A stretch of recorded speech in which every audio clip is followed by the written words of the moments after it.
Censure and Pipeman on W4CY Radio.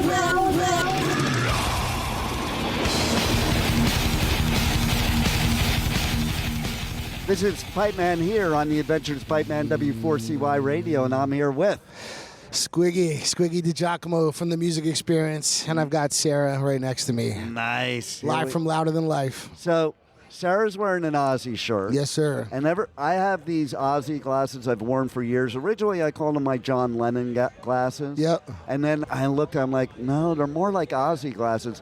I've been wearing them since he passed away. Mm. And last week at Bourbon, I was interviewing Neil Giraldo. Mm.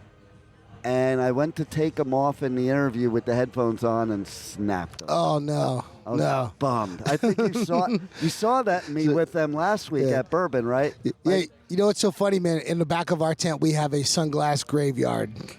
Yeah, because sunglasses just don't survive at these events. I bet you a bunch of them are mine. Like, I was talking about that with Jose from Sirius. It's like he has the Ray-Bans, and I want to get them, but I'm like, I am so bad with sunglasses. Like, I'm buying a new pair every week or two.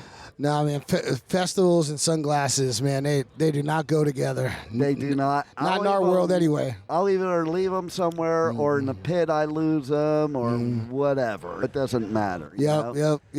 So tell me about, you have an Ozzy thing in your tent. Yeah, so man. Tell me about that. So, the thing over at Music Experience that when we really started, one of the things that we got fascinated with early on in the story that we wanted to tell was, I always use Jimi Hendrix as kind of our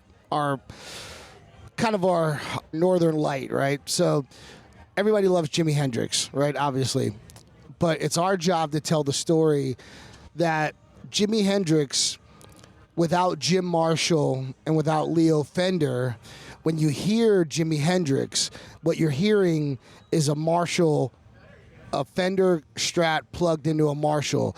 So when people see Hendrix, but what they're hearing is they're hearing a Fender through a Marshall, right? I love that. So in the Jimi Hendrix story, Leo Fender and Jim Marshall are characters within the Jimi Hendrix story.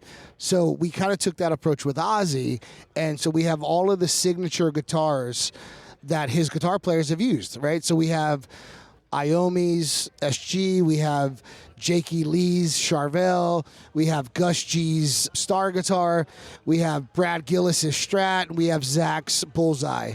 And we have Iommi's Laney guitar rig over there. You need one more, you know that, right? So we only had room for a couple. But yeah, we figured, man, those were the most known, right? And they had signature guitars. So that's our world. We want to show that all of these guys were kind of characters within the Ozzy story. And riffs and guitar playing were so important to the Ozzy sound. We're kind of celebrating the sound of Ozzy more than Ozzy in our world. I love that. And little tidbit about me you might not know. I saw Ozzy, I've seen Ozzy every year since like 1980. Mm-hmm. I even had Blizzard of Oz on an 8-track. Oh, wow. Okay, so Mr. Crowley, between track 2 and track 3, it split up because if you remember the 8 tracks, like it would split a song. I remember, yeah, of course. Mr. Crowley would fade out and you'd hear the track click to the next track and then it would fade back in the rest of the song. Oh, nice. And I'm thinking about that, like, that's freaking stupid. Yeah. Yeah, kind of in our world. And once again, it doesn't take anything away from the rock stars. Not taking anything away from Ozzy, not taking anything away from Hendrix. But in our world, we celebrate the sound. It does make a difference. Leo Fender, Jim Marshall, Bob Taylor, Paul Reed Smith, Orville Gibson, John D'Angelico. These are the guys that are kind of like our rock stars. And we amplify their stories and then the artists within their stories. So we just celebrate the sound because the sound is what we hear. I think it makes a difference. Like, I think there's a reason why certain artists play certain brands because it makes their signature sound, not just them, but the sound of the instrument. Well, so to your point, one of the things that we talk with a lot of students and young people that come through, and we wanted to show this year that we have big posters of all of our founders, Bob Taylor, Les Paul, Paul Reed Smith, John D'Angelico. We have big posters to celebrate our founders. But with each one of those founders is a belief system. There's a reason why Leo Fender did bolt-on necks, right? There's a reason why PRS does the guitars the way that they do. There's a reason behind every one of the ideologies behind a guitar, and there's nothing better to when you play a guitar that has your belief system, that you want to be characters in the story. And these are guys' names with beliefs, so we celebrate those beliefs. And we stop telling the stories of our founders and the stories of the beliefs. At some point, we stop telling those stories, and I don't know why, but it's our job to keep doing it. Oh, I think so, because, so let me ask you a question, too. As somebody that played guitar and sucked. We all do. Right? I'm thinking, while you're saying this, I'm like, well, maybe I was on the wrong brand. Maybe there's a better brand that would make me better. Does that exist? To an extent, sure. If you're inspired by Guy X, right, but you're playing a different guitar, a different amp, a different set of pedals, and, right, like, you're not going to sound like that person, right? So that makes sense. It's a little different today because all the secrets are exposed. Everybody makes a great guitar, right? Right. Everybody makes a great guitar under $1,000. It's a testament to just the technology has caught on. But man, like, there's brands that sound like, if you want to sound like Hendrix, you're playing a Strat. Right? If you want to sound like Hendrix, you're playing a Strat through a Marshall. There's no replacement for that. Nice. You want to sound like Iommi, you want to sound like Sabbath, you're playing through a Laney. And if you're trying to sound like certain characters and with the wrong gear, you're not going to sound like them. To your point, last week, before I played guitar, I played drums for 9 years. I ended up sucking at that too. But and then I sang thrash metal after guitar. Sure. Sucked at that too. So now I do this. Yeah. But seriously though, the highlight of last weekend at Bourbon and Beyond for me was Ringo Starr, because number one, that was like a bucket list, because I was a huge Beatles fan when I was a kid. So much so that what made me start playing drums were two people, Ringo Starr and Peter Criss. I was also a huge Kiss fanatic. Right. I was bipolar. I had my whole room posters and literally split down the middle. Beatles on one side, Kiss on the other. But the first thing I looked at when Ringo was performing was that he still plays the same brand that he has always played, because I remember being a little kid and like Ludwig, because that's what Ringo played. Yeah, man. And Peter Criss played Pearl. Yep. And I was looking up there. I'm like, oh my God, he still plays Ludwig. Like, he has not changed. So to me, that proves your point, because that's Ringo's sound on that drum set. On that drum kit. Maybe if he played a Pearl, he would have sounded, but who knows? It doesn't matter, because he played Ludwig. Right. So like, that's the sound. Last week at Bourbon, so you talk about the Beatles. So with Ringo, that was a big thing for me too, right? Love the Beatles. But like the Beatles, like, you want to sound like Paul McCartney, you play a Hofner through a Vox. Right? That's the sound of Paul McCartney. I have a trivia question for you. Sure. Finish what you're saying, though, and then I'll do the trivia. But the Beatles had they had gear that made them sound like the Beatles. If the Beatles played through Marshalls, they wouldn't have sounded like the Beatles, right? So if you have a Marshall at home and you have a Gibson Les Paul at home and you like the Beatles, well, you ain't going to sound like the Beatles. See, that's great info, because I think 99% of people don't know that. They don't know it because nobody's telling those stories anymore. And we have to tell stories. Stories are what carry our folklore in our industry. And if you watch guitars, when they're switching guitars, there's the reason. There's a reason. Based on the song. And most people don't think of that either. It's like, why do they have so many guitars? No, it's not because they're collecting guitars like baseball cards. Right. There's a reason. Yeah, dude, if these guys could have one guitar that did everything, they would have that guitar, right? But you have guitars for different things, and guitars sound differently, sure. Totally. So I have two trivia questions for you. First one we'll do is in reference to what you were just talking about. Who is the most famous bassist in history that was not a bassist? I mean, he was, but he was really a guitarist and pulled the short straw and had to play bass. Probably McCartney. That's correct. And so now if you go and people listening, if you go listen to the Beatles now and you specifically listen for the bass, he plays it like a guitar. Dude, the greatest Paul McCartney bass line ever, Silly Little Love Songs. There you go. It's the greatest bass line ever. And yeah, but like a bass player doesn't play bass like that, you know? Right. That's somebody playing lead bass. Yeah. Yeah, that's a guitar player playing bass. Yeah, because it was John and George also played guitar. They didn't have a bass player. Mm-hmm. Paul, you're the bass player. Yep. Yep. You know? I mean, yeah, so, but you know, there's a lot of guitar player guys that go over to bass and they just rip, you know? I see that a lot. You know? Yep. It's pretty cool. Okay, second one. I went and saw Ozzy one year, 3 times in 1 year, 3 different guitarists. Can you tell me who those 3 different guitarists were? All in the same year. And I'll give you a hint. One of the guitarists only played 1 show. Well, now I'm interested. So you tell me, because I don't think I know this. Okay, I saw Randy. Okay. Then Randy died. Right. And then Pat Travers Pat Travers, you're played right. an off gig. Yep. And then it was Brad Gillis. Yep. You know what? You're right.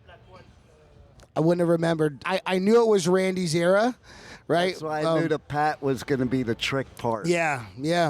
God, man. Did you see some of those shows? I saw all 3. No way, really? Yeah, like I saw Ozzy with Randy on New Year's Eve. Yep. Funny story about that. So it was one of those gigs where I told my dad I was sleeping at my friend's. He said told his parents he was sleeping at my house, and we went to Ozzy. Yeah. Okay, and then we get home, and I lived in Lake Lindero in Agoura, California, where we had a lake in the backyard, but you had to go down this hill. So we're hanging out at the bottom of the hill in my backyard, but my dad couldn't see. Yeah. So we're hanging out till it's morning, and I could walk in like, okay, I'm home. And my next door neighbor, she comes out, and she's like, "Oh, boys, did you just go to the Ozzy show last night?" I'm like, "Oh, fuck, we're busted." Busted. Yeah. She's like, "Wait there. I'm going to get my husband." Now I'm really scared. Uh-oh, really Yeah. busted. Husband brings me up there, and my friend, turns out he's Ozzy's promoter. No way. My next door fucking neighbor I didn't even know. Brings me into his studio in the house, which was wall-to-wall cassettes. The whole, and gives us a whole bunch of Ozzy swag. And then he hands me this cassette tape. He goes, and this also pertains to, I think it's this festival. It's either this one or Aftershock, because they're all swirling. And he goes, listen to this band. They're going to be big in about 6 months. They're not here yet. They won't be to U.S. for 6 months, but they're really big where they're from. And here's their cassette tape. You can have a preview of what they sound like. It was Sept. Really? And I remember turning it on and hearing Fast as a Shark. I'm like, oh, my God. And then, like, one of my best friends is Dan Spitz from Anthrax. And he says to me, he goes, we all sat around, like, meaning the big 4. Yeah. And we're like, that's the first thrash metal song ever, Fast as a Shark. No shit. That's when they started playing double bass. When, like, Lombardo started playing double bass and all of them started doing it, was because of that song. So let me ask you, what do you think is the most underrated Ozzy record? Ooh, that's a good question.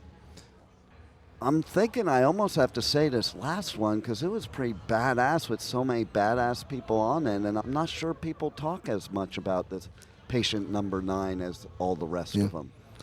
Yeah, I'll tell you, man, I love the Gus G record, man, the Scream record. Okay. I thought it was great. And I know people that they have their own opinions of it. Man, I thought Ultimate Sin was probably his most underrated, but my favorite that is Scream Diary record is of a great. Madman. Diary of a Madman is my favorite. And I actually got to shoot Ozzy, which is a rare occurrence because he didn't normally allow photographers. It was at that festival, Moonfest, when we had the Total Eclipse, the real famous one. Oh, no way. Yeah. And he was going to do Bark at the Moon during the Total Eclipse. And it was where it was located was the epicenter, like the longest part of the total. And so we're sitting there, all the press people, and I had a photo pass, and they're like, yeah, you guys aren't going to be able to shoot this. And they come out 5 minutes later. Okay, Ozzy changed his mind. You can all shoot. No way. And I was standing like directly under him while a total eclipse was happening. Like, I have pictures I can show you. What a great moment in Like, time. They look like black and white pictures, but it was the eclipse.